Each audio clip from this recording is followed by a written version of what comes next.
Rules. It has zero welding, alternate body. It was only seatbelts.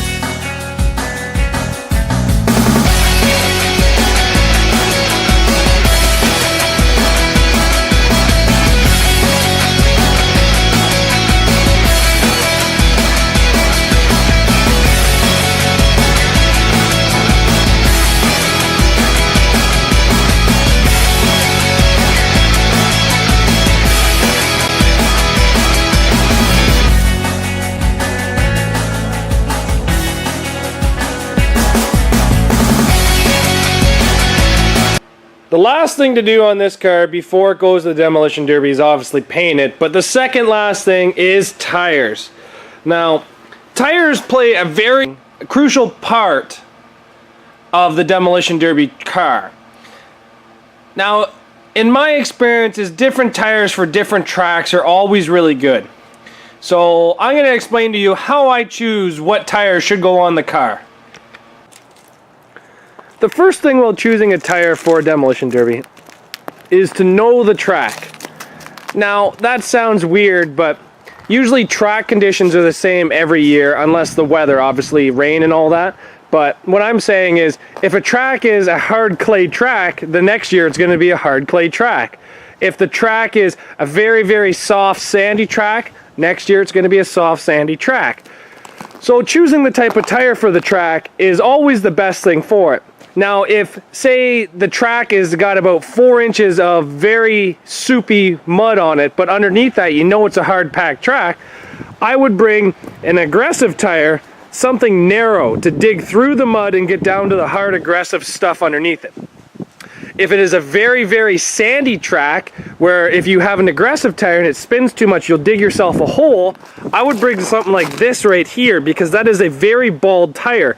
And when you go to take off on the sand, the bald tire will spin, but not dig a hole. And that's what you want on sand. For concrete, I would kind of bring more of a bald tire, because you don't really need anything too aggressive for concrete. For a hard packed track that's got no soup and no nothing on it, I would bring an aggressive tire like these ones here, snow tire or a mud train tire, just something to get aggression onto the track. But if it's a soupy, muddy track, bring something that's like a snow tire but very, very narrow. Now for the back of cars, I always use donuts if they are mid-size or small car.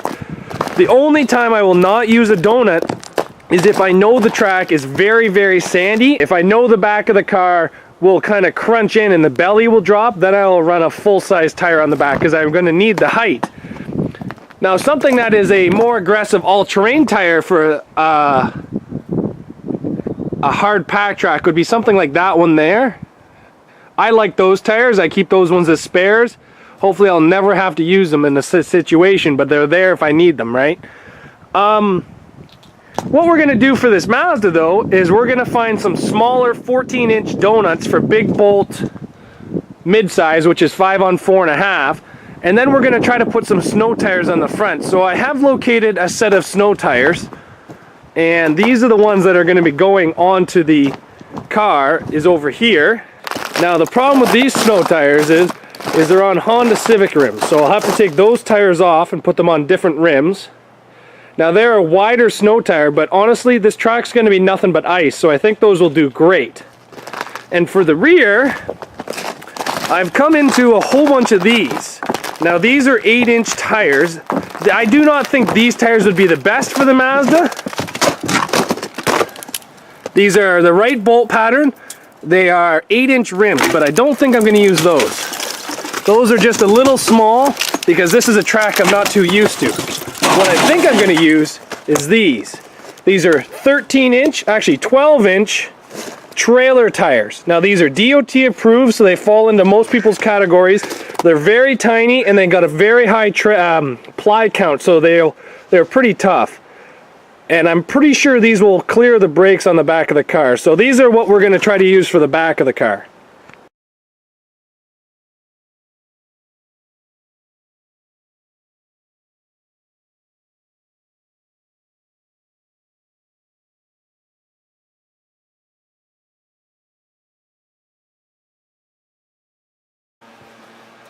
Well, that didn't work out as planned. Those rims and tires will not clear the rear brakes. Now, I could take the rear brakes off the car, but don't really want to do that because then that's a whole nother basket of worms I'm going to open up. So now we have to head back outside and try to find another donut for this.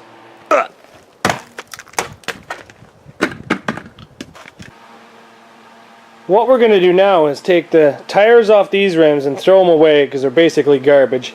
Take the tires off those rims and throw the rims away, but keep the tires. And then take those tires and put them on these rims, and then put these ones on the car, and then we'll use these ones as spares for the finals if we make it there.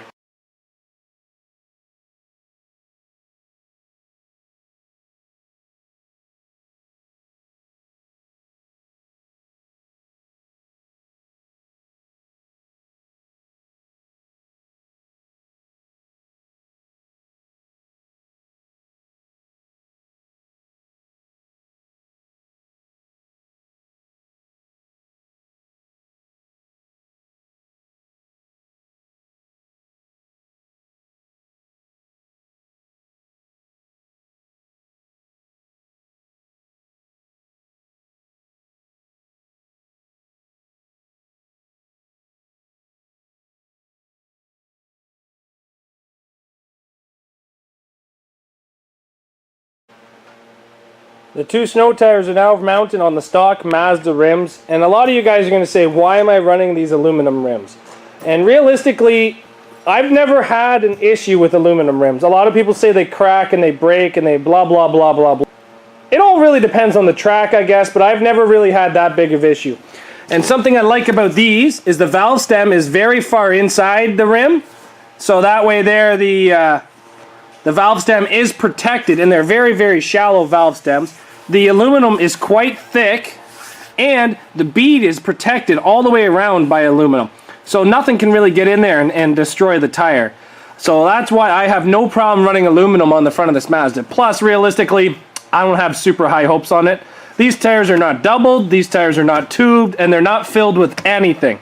So this will give us a good feeling on how this Mazda is actually going to do. We're going to pull off those stock tires and rims and put these different stock rims on with snow tires.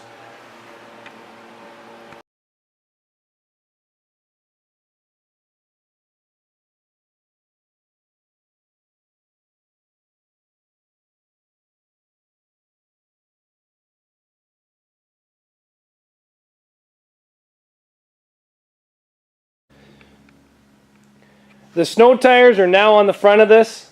I like them. They're a little bit smaller than the factory tires, so it gives us a little bit more clearance around the tire.